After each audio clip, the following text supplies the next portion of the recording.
Magandang hapon po sa ating lahat. Narito ang weather update sa araw ng Biyernes, July 26, 2024.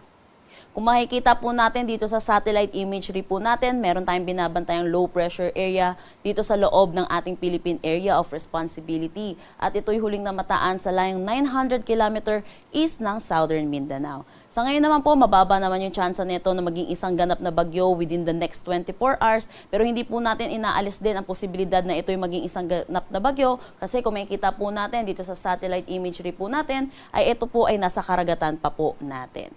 Samantala, yung Karina na binantayan po natin ng mga nakaraang araw ay tuluyan na naglandfall dito sa May China at ito ay may kategory na lamang na tropical storm at patuloy na itong magdi-dissipate sa mga susunod na araw. Dahil dito, kung makikita po natin, humina na po yung hatak niya ng southwest monsoon kaya onti na lang ang mga naaapektuhan nitong hanging habagat. Pero dahil pa rin dito sa hanging habagat, asahan pa rin natin, makakaranas pa rin ng mga occasional rains or mga bugso ng mga pag-ulan dito sa may Batanes, Babuyan Islands, Ilocos Region, Zambales at Bataan.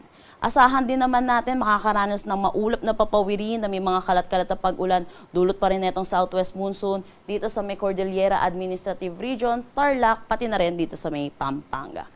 For Metro Manila naman, Visayas, Mindanao, asahan natin makakaranas tayo ng bahagya hanggang sa maulap na papawiri na may mga isolated rain showers at mataas na tsansa ng mga pag-ulan sa hapon at sa gabi dulot ng mga localized thunderstorm.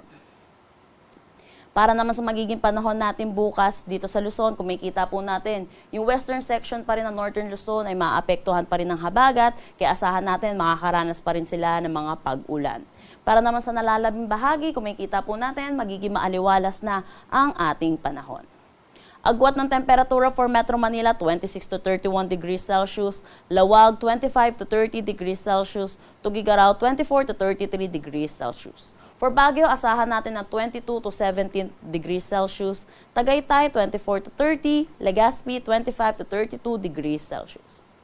Para naman dito sa may Palawan, Visayas at Mindanao, kung makikita po natin, maaliwalas na panahon ang kanilang aasahan. Pero asahan po rin natin ang mataas na tsansa ng mga pag-ulan sa hapon at sa gabi dulot ng mga localized thunderstorm. Agwat ng temperatura for Kalayaan Islands at Puerto Princesa, 26 to 32 degrees Celsius. Para naman dito sa Iloilo at Tacloban, 26 to 33 degrees Celsius, Cebu, 26 to 32 degrees Celsius. Dito naman sa Zamboanga, asahan natin ang 24 to 33 degrees Celsius, Cagayan de Oro, 24 to 32 degrees Celsius, at Davao, 26 to 33 degrees Celsius.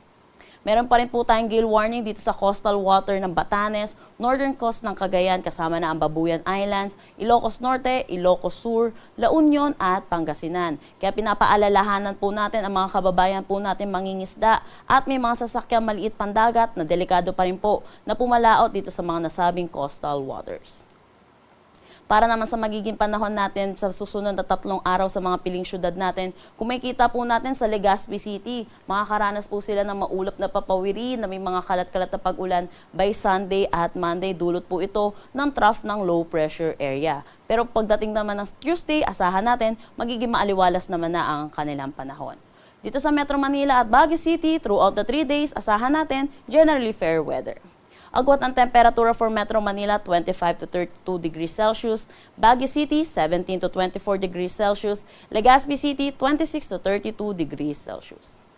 Kung makikita din po natin dito sa Tacloban, which is eastern section po ng ating bansa, ay makakaranas din sila ng maulap na papawiri na may mga kalat-kalat na pag-ulan, dulot ito ng trough ng low pressure area. Pero para naman dito sa nalalabing bahagi, which is Metro Cebu, Iloilo City, magiging maaliwalas ang kanilang panahon. Agwat ng temperatura for Metro Cebu, 25 to 32 degrees Celsius, Iloilo City, 25 to 33 degrees Celsius, Tacloban City, 26 to 33 degrees Celsius. Para naman dito sa Mindanao, asahan natin throughout the 3-day, maliwalas ang kanilang panahon. Pero tandaan po natin, mataas po ang tsansa ng mga pag-ulan sa hapon at sa gabi dulot ng mga localized thunderstorm. Agwat ng temperatura for Metro Davao, 25 to 32 degrees Celsius, Cagayan de Oro, 25 to 33 degrees Celsius, Zamboanga City, 24 to 33 degrees Celsius. Ang sunset mamaya ay 6:27 p.m. at ang sunrise bukas ay 5:38 a.m. Para sa karagdagang impormasyon, bisitahin ang aming mga social media pages at ang aming website pag-asa.dost.gov.ph. At yan po muna ang latest dito sa Pag-asa Weather Forecasting Center. Chanel Dominguez po at magandang hapon.